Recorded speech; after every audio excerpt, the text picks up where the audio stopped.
అతను నమ్మాడు దేవుణ్ణి, నోవాహుని నమ్మాడు. ఎందుకు నమ్మాడంటే, దేవుడు ఎందుకు అంత గొప్ప కార్యం చేశాడంటే, నోవాహు దేవునితో నడిచాడు. హల్లెలూయా.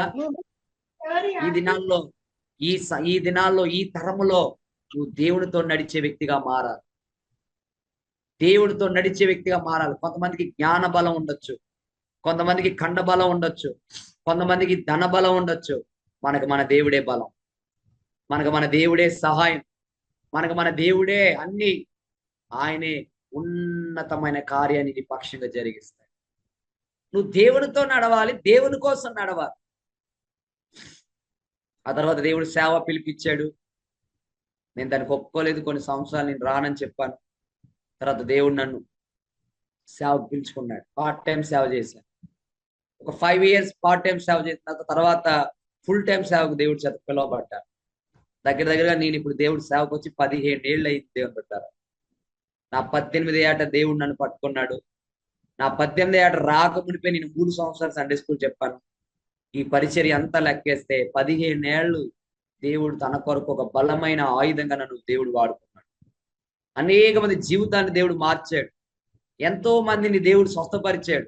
ఎంతో మంది దేవుని యొక్క వాక్కు చేత ప్రభావితం చేయబడ్డారు. కారణం ఏంటి తెలుసా? ఒకే ఒక అనుభవం. నీ ఉంటే నాకు చాలు యేసయ్యా. ఆమేన్. నీ ఉంటే నాకు చాలు. నీ కొరకు బ్రతకాలయ్యా, నీ కొరకు జీవించాలయ్యా, నీ కొరకు ఆశపడాలయ్యా. ఈ లోకం కొరకు నువ్వు ఎంత కష్టపడినా, ఈ లోకంలో ఉన్న మనుషులు ఎంత నమ్మినా ఒకరోజు నేను మోసగించి వెళ్ళిపోతారు.